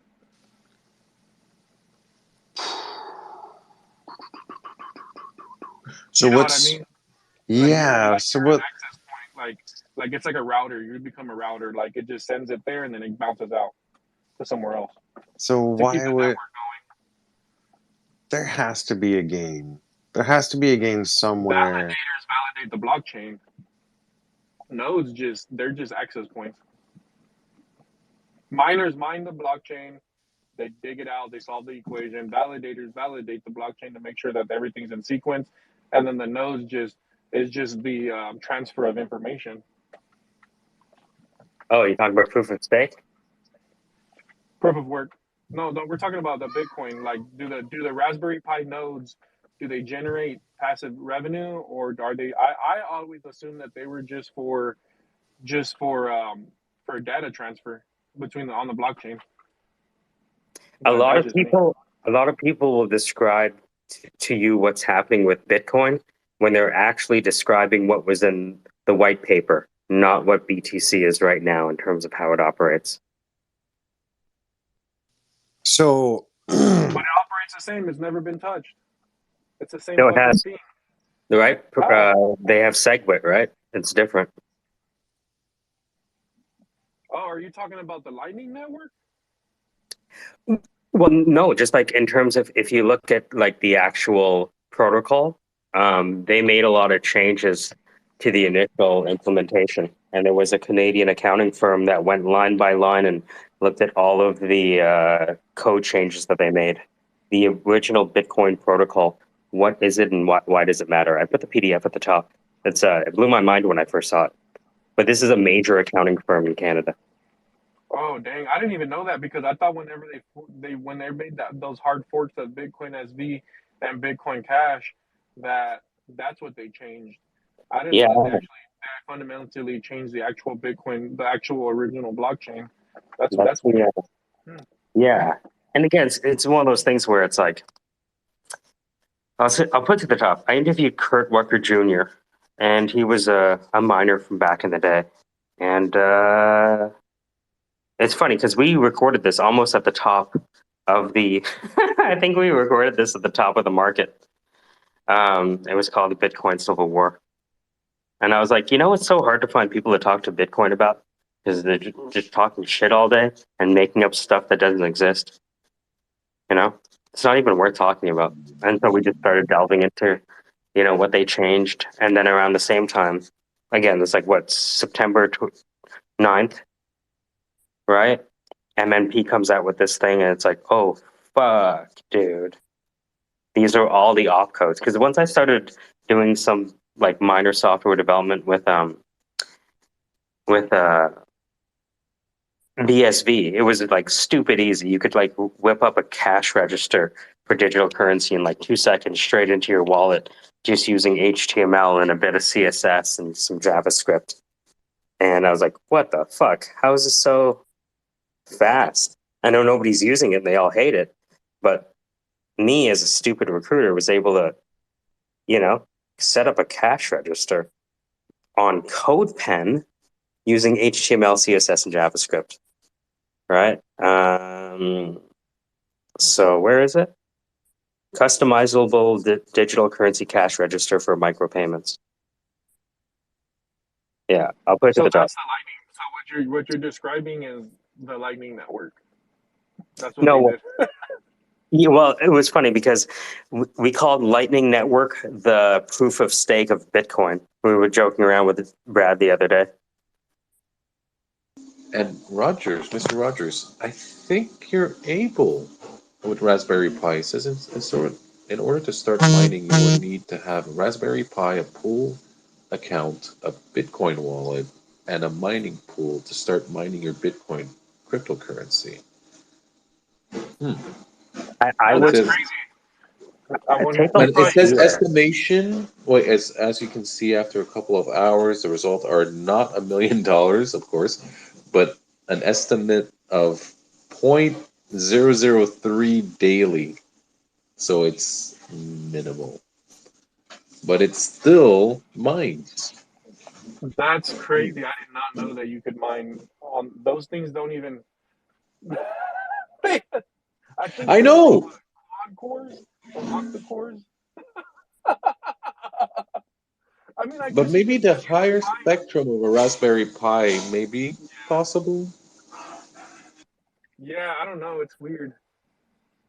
They're not. I mean, I guess because you could mine certain things with your phone, but there's no. You can't mine. I wouldn't be able to mine a Bitcoin with my phone or like, do certain things with my phone. So I don't. That's why it's kind of hard to understand how you'd be able to mine on a Raspberry Pi, because I can mine other stuff on my phone, like Dogecoin or just different ERCs or like different ERC20 tokens and stuff like that. But when it comes to Bitcoin, I have to look into that because Raspberry Pis are cheap. You can make one for like $100. It's hilarious. But I can see maybe just also, I don't know, people probably will not because people always go for the higher mark, but Stable coin. Why not? It's kind of an investment that will always be stable to what, 97 to $1.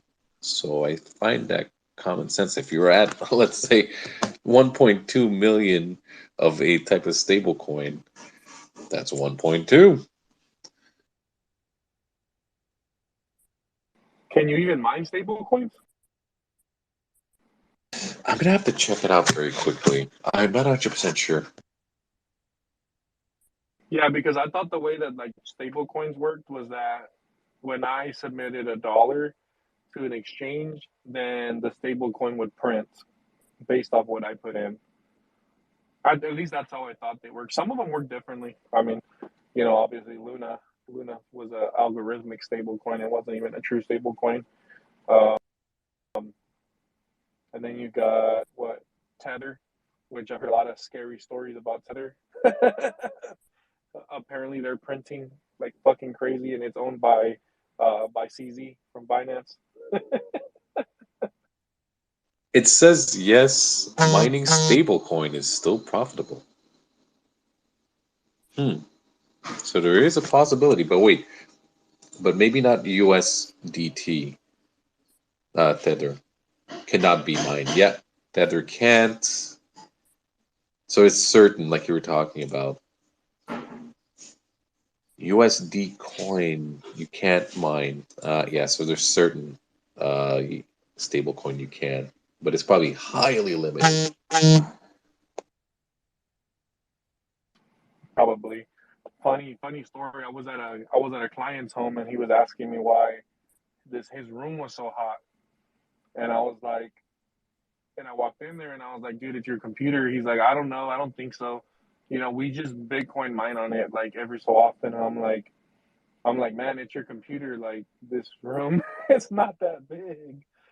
Your computer is like, let me get it. So I went and got an infrared thermometer or an infrared gun, and I shot the fans, and that thing was pumping out 112 degrees of heat. And this motherfucker was trying to argue with me, asking me why it was hot in the room. I was like, what the fuck? That's You're over here crazy. Bitcoin. You're over here Bitcoin mining. Your shit's like you're overclocking your GPU, and this shit's freaking like putting out 112. And the funny thing, it was just idling. Like there was nothing even going on in the computer, and it was still pumping out 112 degrees of heat. And I was just like, dude, like this thing's probably putting out like at least 140 degrees of heat when it's at peak load. And he's like, you know what, you're probably right. And I was like, I was like, I guess, dude.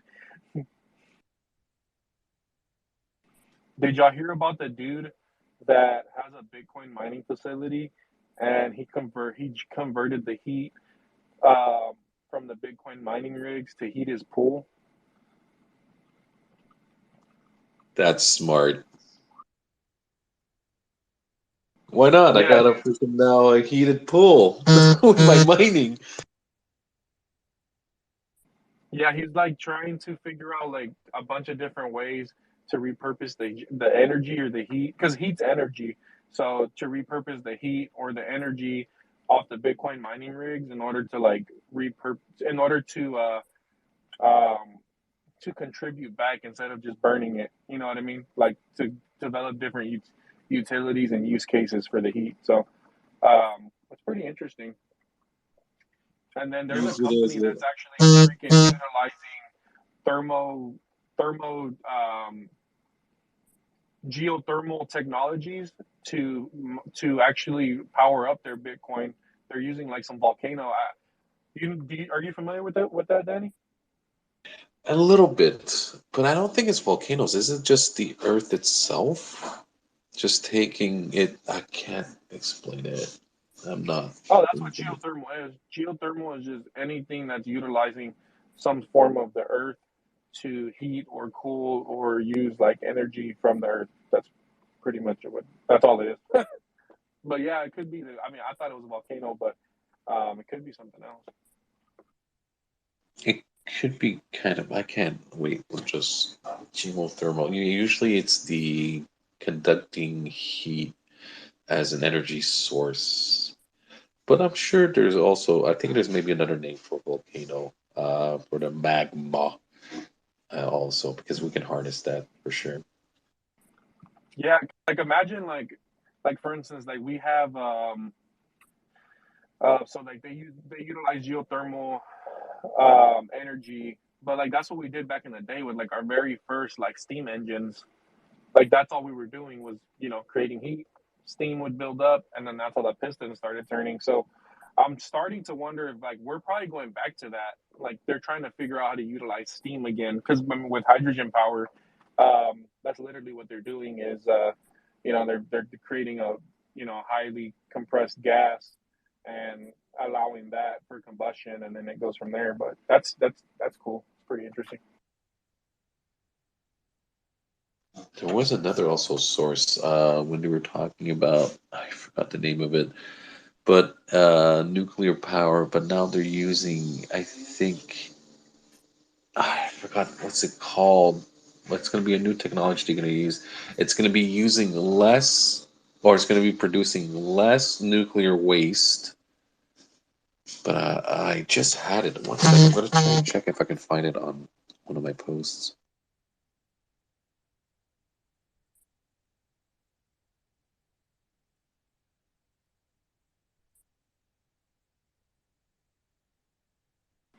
They're using the less nuclear waste. Have you seen those plutonium?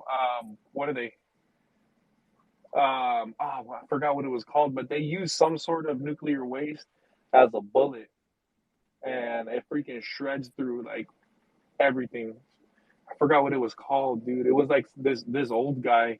I was talking to this older gentleman who was like a World War II fighter pilot. He said that they used to use like some I forgot what it's called. It wasn't plutonium.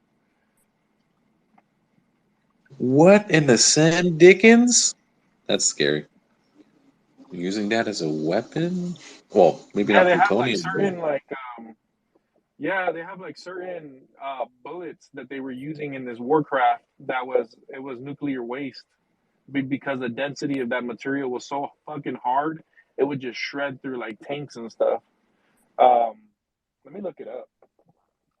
crazy. I think yes, fusion energy. I think it was called fusion energy that I was talking beforehand.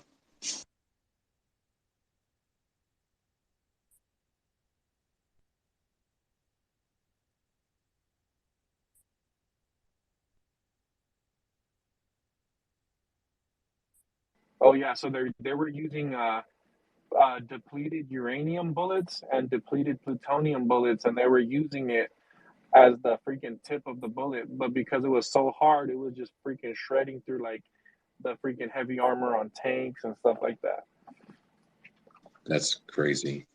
And let's say if you use it as a shotgun type of thing, so you get these little pellets. That's a negative. Yeah, when he was telling me, I was like, "Are you serious?" He's like, "Yeah." He's like, "It's one of the most like hardest materials on Earth because it's been it's been freaking compressed and they're trying to control it and shit." So he when he was explaining it, I was like, "Holy crap, that's insane." I didn't even know it existed. It was like this old guy. He was like 85. He was like 85, and he was like explaining to me like, I guess sometimes you get these guys that they don't really get too much interaction, and it's been a while, and he was like he was super interesting. He had pictures with the freaking presidents. Like he had a picture with JFK. He had a picture with Bill Clinton. He had a picture with fucking Buzz Aldrin. Like he had a bunch of fucking pictures, and he was a freaking he was like a scientist for the military, and he had like all these accolades and stuff. And then he started to explaining to me like all the different things like that happened back then in the freaking 70s and the 60s, and about the uranium freaking bullets and plutonium bullets. I was like, holy shit. I was like, that's some crazy stuff. He's like, son, that's not even the tip of the iceberg. Oh yeah, he must have seen things. Oh my goodness. Yeah, he's seen so much shit. He's like, I've seen so much stuff. He's like that at this point in my life. Like if I was to pass away tomorrow, like it's fine. Like I'm good with it. Cause like he said that like the stuff that like the amount of knowledge and stuff that he knows because he was like working within those agencies and he was so close to like all those different people. Um, he said that he didn't make a lot of money from it because he was a scientist. He said like if you're really good in your field, he said he's and you're really passionate about your work. He's like you don't really make a lot of money, um, but he said that but he said it was like the most like rewarding experience. And I got to talk to this guy, and it kind of like opened up my eyes and shit. I was like, man, this guy like did a lot of stuff, like a lot of cool stuff. So sometimes I just kind of like, somebody tries to talk to you, just let them talk, you know. Yeah. But he must have had perks to a certain extent. So the people he knew and everything else like that, and probably stimulating conversations, interactions he had with people. So he probably said, screw the money. I'm just going to fucking do his passions.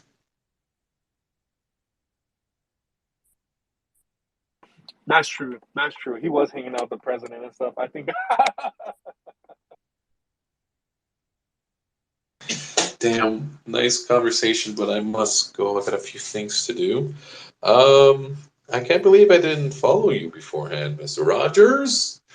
But yeah, so have a great day. And I don't know, are you going to be staying for a bit, Mike, or are you going to be doing it again or coming back afterwards? Absolutely. You know how it is, just getting in. So I'll catch you guys soon. I got work I'm not going tickets. anywhere. Where am I going? Huh? I got work at 6, so I'll try to come later on. And yeah, thank you. Awesome conversations, Mike, all the time with everyone. All right, Danny, take it easy, brother. Have a good one. I love it.